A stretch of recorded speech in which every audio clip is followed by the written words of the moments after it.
हर तरीके से, हर प्रकार से पानीपत शहर की जनता विधायक जी के साथ में है। चारों तरफ एक भारतीय जनता पार्टी के पक्ष में एक वातावरण बना हुआ है। ये वातावरण वोटों में कन्वर्ट होगा और भारतीय जनता पार्टी के पानीपत जिला के चारों प्रत्याशी एक भारी बहुमत से विजय जीत दर्ज करके हरियाणा की विधानसभा के अंदर विभिन्न हलकों की आवाज बनकर गूंजेगी। क्योंकि विधायक जी ने इन 5 सालों में इतने विकास के कार्य पानीपत शहर के लिए किए हैं कि पानीपत की जनता के ऊपर उनका एक एहसान है, हम तो ये कहेंगे। लेकिन विधायक जी ने उनको सेवा भाव से वो काम किए हैं, लेकिन बहुत ही ईमानदारी और बहुत ही मेहनत के साथ विधायक जी ने अपने इन 5 साल के कार्यकाल में पानीपत की जनता को खुश किया है। पूरा विश्वास है कि इस बार फिर से विधायक जी दूसरी बार पानीपत शहर के विधायक। मोदी जी यहाँ अपना विधायक का नॉमिनेशन करने आए, क्या करना? सबसे पहले तो मैं बहुत बहुत बधाई देना चाहूँगी विधायक जी को और पानीपत की जनता को कि उनको दूसरी बार फिर से ईमानदार और कर्मठ जो विधायक हैं वो मिलने जा रहे हैं। और जैसे ही आज विधायक जी का नामांकन है, हजारों की संख्या में लोग उनका उत्साह बढ़ाने के लिए, उनका साथ देने के लिए और अपने विधायक जी का सहयोग करने के लिए आए हुए थे। और बहुत ही खुशी, बहुत ही जोश पानीपत शहर की जनता में है। आप किस प्रकार से विधायक जीत करवाने में मदद करें? हर तरीके से, हर प्रकार से पानीपत शहर की जनता विधायक जी के साथ में है।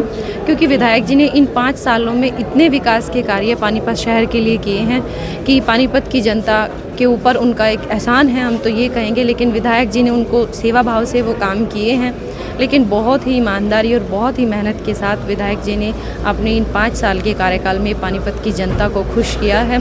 और पूरी उम्मीद है, पूरा विश्वास है कि इस बार फिर से विधायक जी दूसरी बार पानीपत शहर के विधायक बनने जा रहे हैं। आप नायब सैनी के पास मिलने भी गए, उनकी धर्मपत्नी भी आपके पास आई है, कार्यक्रम करके गई है। तो नायब सैनी जी के नेतृत्व को किस प्रकार से?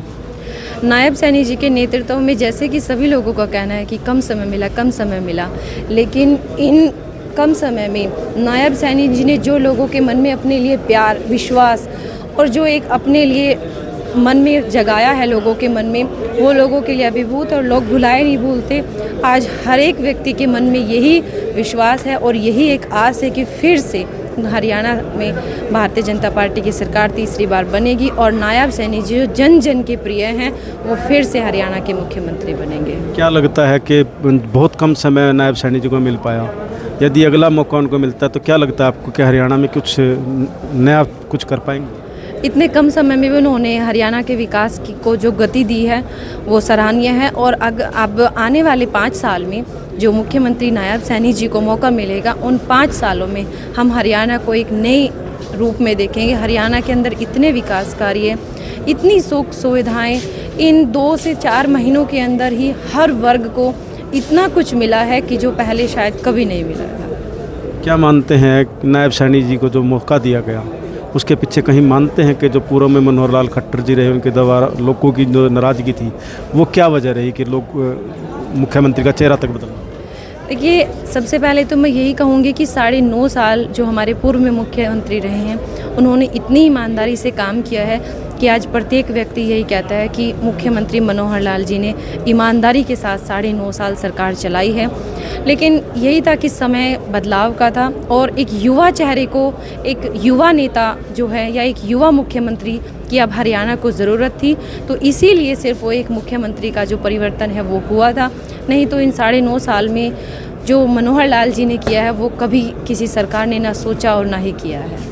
तो देख सकते हैं यह थी हमारे साथ कोमल सैनी, जिनका कहना है कि नायब सिंह सैनी के नेतृत्व में दोबारा से तीसरी बार भाजपा की सरकार बनने जा रही है। उनका यह भी कहना है कि जो विधायक प्रमोद विजाज नॉमिनेशन करने पहुंचे हैं, उनके द्वारा सरकार को जो मौका दिया गया है विधायक बनने का, भाजपा के द्वारा जो मौका दिया गया है, तो कहीं ना कहीं आने वाले समय में पानीपत के अंदर भी विकास की बहर बहेगी। और इनका कहना है कि नायब सिंह सैनी के नेतृत्व में यदि हरियाणा की तीसरी बार बीजेपी की सरकार बनती है तो पूरे हरियाणा के अंदर एक नया परिवर्तन, नया आगाज़ आपको नजर आएगा। तो ये सीधी लाइव तस्वीर आपको दिखाई जा रही है पानीपत मिनी सचिवालय की, जहां पर आज विधायक प्रमोद विज के द्वारा अपना नॉमिनेशन किया जा रहा है। किस तरह का माहौल है? बहुत अच्छा माहौल है और चारों तरफ एक भारतीय जनता पार्टी के पक्ष में एक वातावरण बना हुआ है। ये वातावरण वोटों में कन्वर्ट होगा और भारतीय जनता पार्टी के पानीपत जिला के चारों प्रत्याशी एक भारी बहुमत से विजय जीत दर्ज करके हरियाणा की विधानसभा के अंदर विभिन्न हलकों की आवाज़ बनकर गूंजेगी। प्रमोद विज जी वरिष्ठ नेता हैं, विधायक हैं जी। मेरे को लगता है और बड़े नेताओं को भी आना चाहिए था। क्योंकि एक मैसेज आता है उससे। देखो, माननीय मनोहर लाल जी से बड़ा कौन है आज? हमारे परिवार के वो मुखिया हैं और माननीय मनोहर लाल जी का आशीर्वाद उन्हें मिला है। क्योंकि सभी भारतीय जनता पार्टी के कार्यकर्ता विभिन्न दायित्वों में रहकर और विभिन्न कार्यक्रमों में रहकर अपने इस संगठन के कामों में व्यस्त थे। इस वजह से वो सवेरे आए थे, कुछ चले भी गए, लेकिन भारतीय जनता पार्टी पूरी तरह से एकजुट है। संजय भाटिया नहीं आए सर, उनको तो संजय भाटिया जी रोहतक के अंदर एक रैलियों की उनकी ड्यूटी लगी हुई है और वो बहुत बड़ा काम है, उस बड़े काम के अंदर वो इन्वॉल्व है। लोकेश नांगरू आज मीटिंग कर रहे हैं और उनके बगावती सुर देखने को मिल रहे हैं। आपके नेता भी गए थे मनाने, लेकिन कुछ असर नहीं हुआ।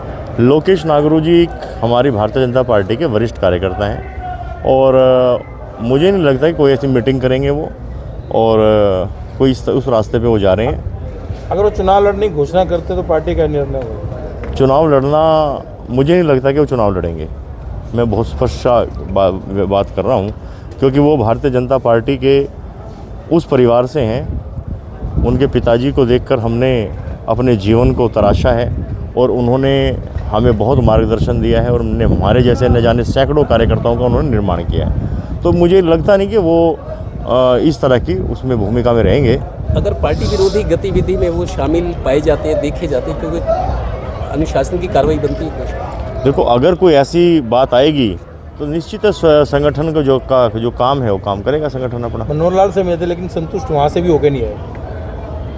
अब ये मैं कुछ नहीं क्या बता सकता, ना मुझे इस बात की जानकारी है कि वो माननीय मनोहर लाल जी से मिले थे। आपका प्रयास रहेगा उनको मनाने का? 100% है, प्रयास चल भी रहा है। बातचीत हुई है आपकी उनसे? बिल्कुल बातचीत हुई है। बातचीत नहीं, वो मेरे मित्र भी हैं, दोस्त भी हैं और हम दोनों पिछले 11 साल से लगातार निगम पार्षद भी हैं।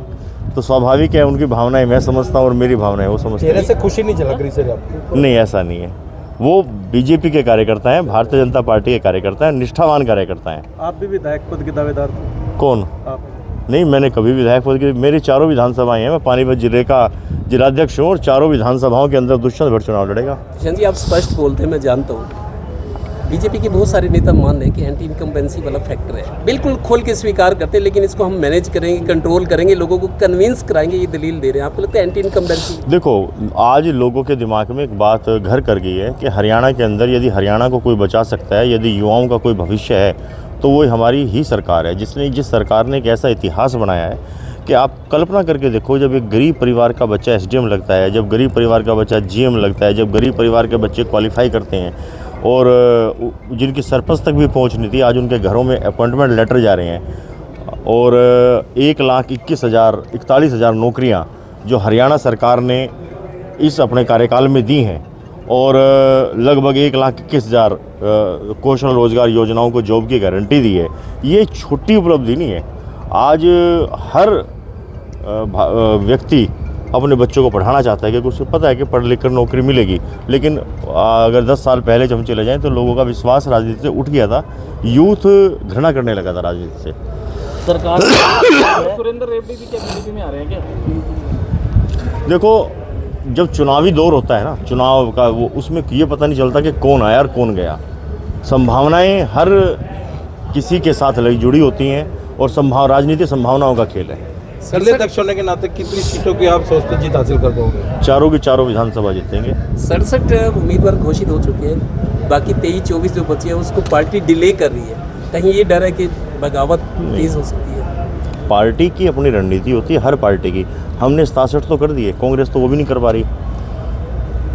एक मीडिया में खबर ये भी है कि मुख्यमंत्री जहाँ से चुनाव लड़ रहे हैं वहाँ भी बगावत की सुर सुने हैं। देखो, जब राजनीतिक महत्वाकांक्षाएं किसी की प्रबल हो जाती हैं, राजनीतिक इच्छाएं जब किसी की हावी हो जाएं देश हित पे और संगठन हित पे, तो फिर उन इच्छाओं की पूर्ति तो भारतीय जनता पार्टी नहीं कर सकती।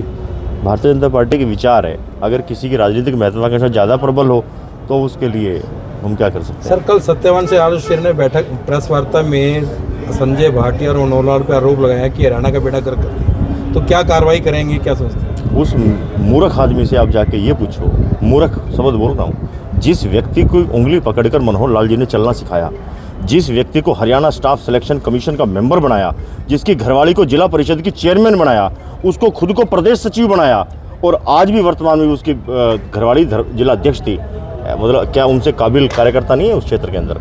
लेकिन जिस मनोहर लाल जी ने उसको तराशा, उसका निर्माण किया, उन्होंने उनके साथ क्या किया ये सारा प्रदेश जानता है, और उसकी किसी बात का कोई असर नहीं है, कोई अर्थ नहीं है। और ऐसे लोग जो भारतीय जनता पार्टी के इस स्तर पर जाकर ऐसी घटिया और बेहुदगी वाली बातें करते हैं, ऐसे लोगों को प्रति ना समाज के अंदर कोई लगाव है, ना समाज उनको प्यार की नज़र से देखता है, उनको घृणा की नज़र से देखता है। संगठन क्या कार्रवाई करेगा? संगठन करेगा कार्रवाई। संगठन को उनकी घरवाली मुझे को जैन दे के गई है, तो हमने उनको कहा था कि ठीक है आप रुक जाइए, 2 दिन वेट कर लिए। लेकिन अब हमें ऐसा लगता है कि हमें ऐसे कार्यकर्ता की कोई आवश्यकता नहीं, जिस कार्यकर्ता को भाजपा ने तराशा बनाया और इतना बड़ा बनाया, और आज एक टिकट वाली बात पे इतनी ऐसी बातें करने लग जाए, वो अच्छी बात है। चलो आज इतना ही बहुत है। Thank you.